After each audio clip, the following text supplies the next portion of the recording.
Alright everyone, do you remember back when we had sane leadership in DC and everyone thought Trump was going to start World War III, but then instead peace began to break out on the Korean Peninsula? Well, stick a fork in it, it's done, unfortunately. Because of the blundering of the West and the feckless leadership from DC being clearly incapable of getting its shit together in foreign diplomacy, South Korea alone cannot really negotiate with North Korea. North Korea has nuclear weapons. Well, older school atomic weapons, but they're better than they were, and they're good enough to do huge damage to an opponent. They do have an air force, although a part of it seems to be a Potemkin air force. I'm not sure that 100% of the planes that you see in some of their videos are capable of flying and aren't just shells, but getting past that, North Korea has a significant military capability. It has an enormous amount of artillery. It has an enormous number of tanks. It also has quite a submarine fleet, to tell the truth. In fact, I believe it's the world's largest, which is interesting. I mean, yeah, a lot of older subs. They're not necessarily the most sophisticated, but they can still, again, do heavy damage to an enemy fleet. South Korea has the advantage of a much bigger economy. It has the advantage of the protection of the U.S. But in negotiation, that latter part is really only meaningful if the U.S. is actually at the table and doing negotiating and talking. Trump, to his enormous credit, was a genius on the issue of Korea, probably because he understands East Asian diplomacy and boardroom tactics. He waited until Kim Jong-un insulted him, he responded in kind, and then waited for the response. It's not the sort of thing that you get from Joe Biden. Threatening Kim Jong-un by saying, well, yeah, I've got a little red button on my desk and it actually works a lot bigger than yours, was the right thing to do. It sounds counterintuitive to the average Westerner, but it is the way that you do it. You take no insult. Go ahead and one up. There's no actual risk of a nuclear conflict in such an exchange. People were, oh my God, Donald Trump's going to pop off World War III. And then within a week, North Korea released a letter to him saying, oh, no, we don't want any disagreements, saying we're dedicated to peace and stuff. We want to be friends. And then peace broke out. Border posts were removed. Landmines were removed. Remains were repatriated. Families could visit one another more freely. The amount of artillery was reduced. The propaganda broadcast stopped. It was looking up, and then Trump, having accomplished his goal, said, very well, now it's time for the North and South Korean leadership to primarily take the fore because it's your peninsula. He did a great job on this. It was working. For several years we had, if not peace, at least relative calm in the area. North Korea ceased some of its weapons testing, and drills were scaled down by the South Koreans and everything. There was rapprochement. Now, in the course of a couple of short years, Joe Biden's stupid administration has managed to let the whole situation fall flat. North Korea officially announcing they're back on a war footing. They're putting thousands of additional tanks and artillery units on the DMZ. They're firing off more missiles than ever. They're building the border post that they formerly destroyed back up. They're resuming propaganda, etc., etc. We're right back to where we were. If we only could maintain sane DC leadership for long enough, you might end up with a permanent truce and the reconnection of a marginally reconfigured Korean peninsula. With less totalitarian restrictions on movement and shit like that. It's possible.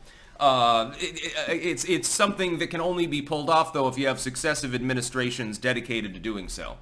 Well, unfortunately, Joe Biden came at exactly the wrong time. Because now with other wars that are also Biden-related breaking out, why do you think Russia's in Ukraine right now? It's because they don't fear DC's response. They don't care if we throw hundreds of billions of dollars of yesteryear's weaponry into the fray. They know that in the end, it doesn't matter. Russia can maintain itself while they get ground down economically and diplomatically because it's a big country with nukes and a large economy and a lot of resources, especially a lot of fuel that it can use, raw materials for industrial purposes. They don't really give a damn. Why do you think Hamas chose that particular moment to invade Israel physically, like literally with their paraglider air force, which I hate to chuckle in the context of a massacre, but that's your air force. It's not the most sophisticated in the world, although it is very novel.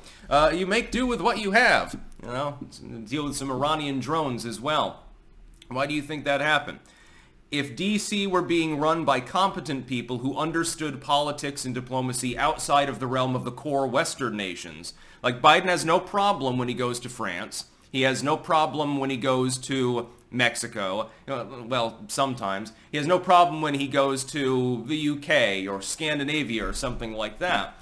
You'll notice, and India to an extent, you sort of get, but that's because India's culture has shifted more westernized over time. Like they're trying to be like the Eastern Western country. Kind of works. But North Korea would not be rearming if you had leadership in DC that would actually step up to the plate and say, knock it off. You made an agreement with the South Koreans. There's no reason to go back in this disrespectful war footing path. Here, we'll sweeten the deal. We'll give you an extra rice shipment or something. Remove the border posts. Trump is capable of this because he's been in boardrooms and shit. He's gone to these countries. He's talked to business leaders and stuff for decades before he ever entered politics. Biden's never done that. Biden goes to France. Biden goes to Rehoboth Beach. It's perfectly fine. I mean, he might fall over. He might have a little incident, have a spell, go a little bit funny once in a while, but, those are our allies, so it's easier to deal with them now, isn't it? It's difficult to deal with a nation like North Korea, or Russia, or Ukraine for that matter, or certainly to deal with the Palestinian Authority. But Biden doesn't have the chops to do it. He doesn't have the capability to actually use U.S. diplomatic might and economic might, and hopefully not, but potentially military might, in order to actually counteract hostile actors. Trump got it. He was a whiz kid at this. The only failure he had in foreign policy with regards to getting along with people in the Eastern Bloc countries is really bosom buddies with the leader of Japan, who, by the way, got coincidentally assassinated right after he leaves. He was Israel, basically. And he did manage to cobble some stuff like the Abraham Accords together there that were good, and even applauded by liberals, actually. They're kind of falling flat now, again, because U.S. leadership is a bunch of dunces, but it worked. It worked while Trump was in office. The whole house of cards, unfortunately, falls down when weak leadership returns. When you go back to warmongering globalism, speak loudly and carry no stick sort of diplomacy, and as opposed to peace through strength, when you have that rapid shift in politics, wars start popping off, and warmongering resumes. The world is objectively less safe now than it was in 2018. We'll put it that way, and especially on the Korean Peninsula. So, once again, when Trump gets back in there, and I hope he does, I hope one of his priorities is reversing this yet again. And hopefully then, the American people won't make a dumb mistake like Hong Kong totally fairly electing somebody like Biden again for another term so that he can collapse the whole house of cards a second time. That's about all. Peace out.